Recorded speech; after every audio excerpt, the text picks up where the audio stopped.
Are you wondering how to add multiple assignees in Asana? Well, if that's the case, then you've come to the right place, because today I'm going to be walking you through your different options and giving you some tips and tricks along the way.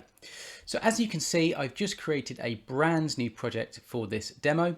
Now, you might have noticed if you wanted to add multiple assignees, you might have tried doing it in the assignee column, and you'll notice that there's no way of doing that. Which is probably why you landed on my video here today. But there are two solutions, and I'm going to walk you through them right now. So the first thing, and the first way of doing so, is to actually open up the details interface. So find the task that you want to have multiple assignees on. Click the, I don't know if you saw that, click the details tab, and it's going to pull this out. Now what you need to do here, I'm set up as the kind of master individual who's kind of working on this task, but we want kind of other assignees as well. So what we then do here is click on assign duplicate tasks, and if I click that, it's going to ask us to specify the members. They might even be in your account already, or kind of been shared to the project already, or they might be outside of Asana, and in that case you might need to invite them. I've set up a few ahead of time, just some examples, and that's essentially what you do. You list them all out here, and then you basically click assign duplicate.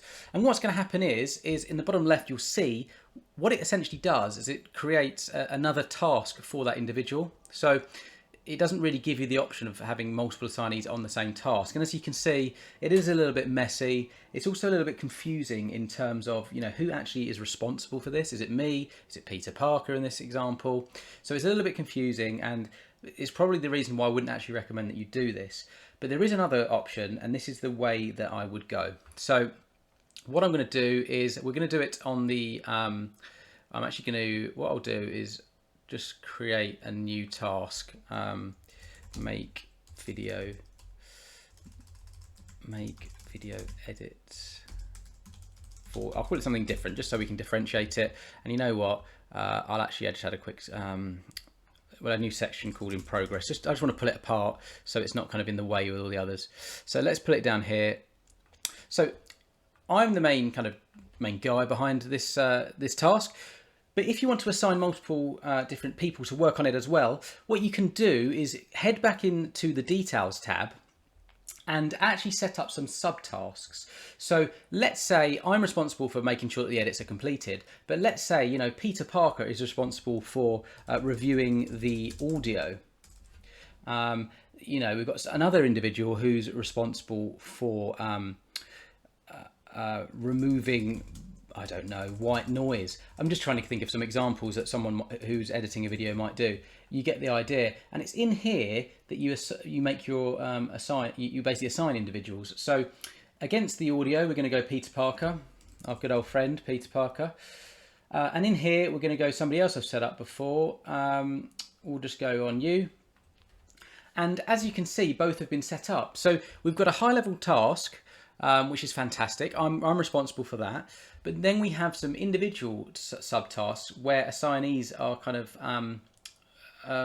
listed against that. So that they now know that they have these particular tasks that they need doing. It also provides a little bit of granularity. It might give some further clarification of what they need to do. So it's actually really, really useful.